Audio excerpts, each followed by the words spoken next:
Hello everyone. So today I'll discuss an important topic of macroeconomics, balanced budget multiplier. तो basically budget क्या होता है? जो government का एक्सपेंडिचर माइनस जो गवर्नमेंट की टैक्स रेवेन्यूज़ हैं. तो अगर गवर्नमेंट का expenditure is greater than the tax revenues तो हमें पता है हमारा बजट डेफिसिट में होता है. But on the other hand अगर जो गवर्नमेंट की एक्सपेंडिचर है which is less than the taxes, जो टैक्स रेवेन्यू गवर्नमेंट का आया तो गवर्नमेंट का सरप्लस होता है, right. And the extreme case when government का जितना एक्सपेंडिचर हुआ उतना ही टैक्स रेवेन्यू था, so we have a balanced budget. This is the meaning of balanced budget. अब नाउ बैलेंस्ड बजट मल्टीप्लायर, ठीक है. तो आई होप अब ये सब कुछ पढ़ लिया होगा, C+I+G. So suppose we are talking about a close economy first. ठीक है, we are talking of a close economy. Now C equals to consumption A plus BYD.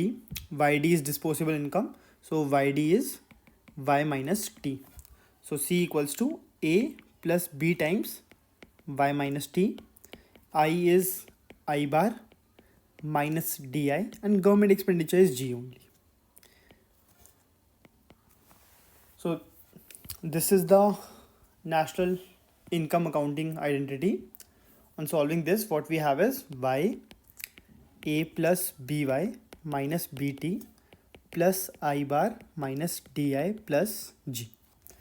Now y component एक साथ ले गए, so 1 minus b which is equals to a minus bt plus I bar minus di plus g.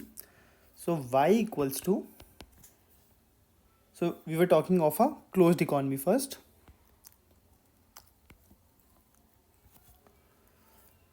1 upon 1 minus b times this. Now अब basically क्या है, अब I hope वो government expenditure multiplier वो सब पढ़ रखा होगा. अब गवर्नमेंट एक्सपेंडिचर मल्टीप्लायर क्या होता है? Change in Y by change in G. इस केस में change in Y by change in G क्या हो जाएगा? So this would be equals to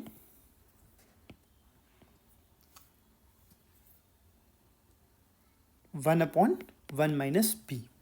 ठीक है, क्योंकि keeping other all other things as fixed और कांस्टेंट.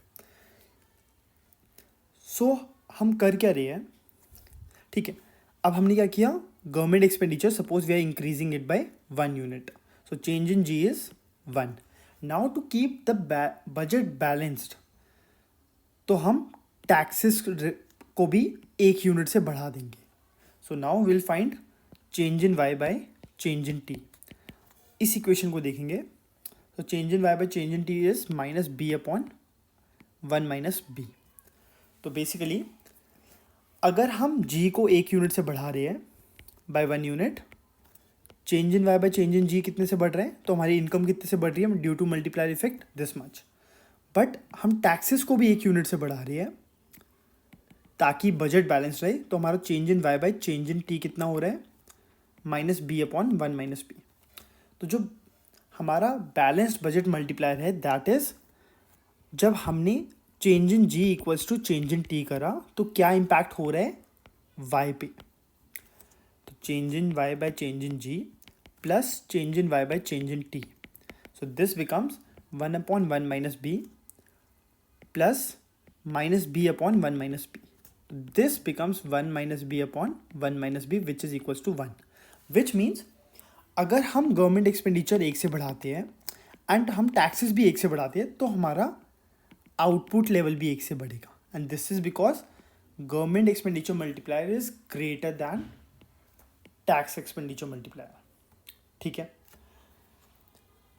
तो इस पर्टिकुलर केस में the value of balanced budget multiplier comes out to be 1. Now suppose same चीज same concept we use for a open economy. Open economy पता है जब exports and imports को भी हम कंसीडर करेंगे. So the identity is Y equals to C plus I plus G plus N x.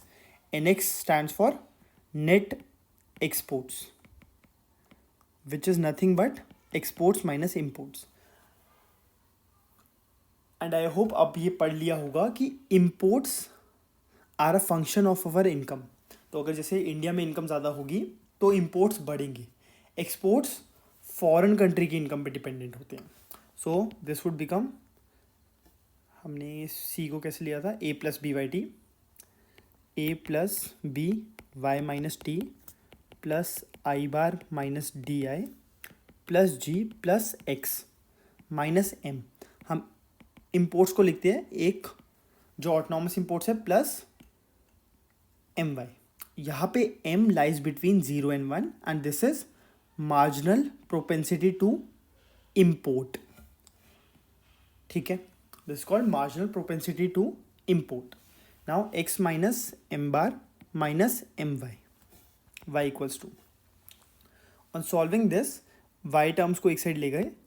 So we have 1 minus B plus M equals to A minus B T plus I bar minus D I plus G plus X plus M bar.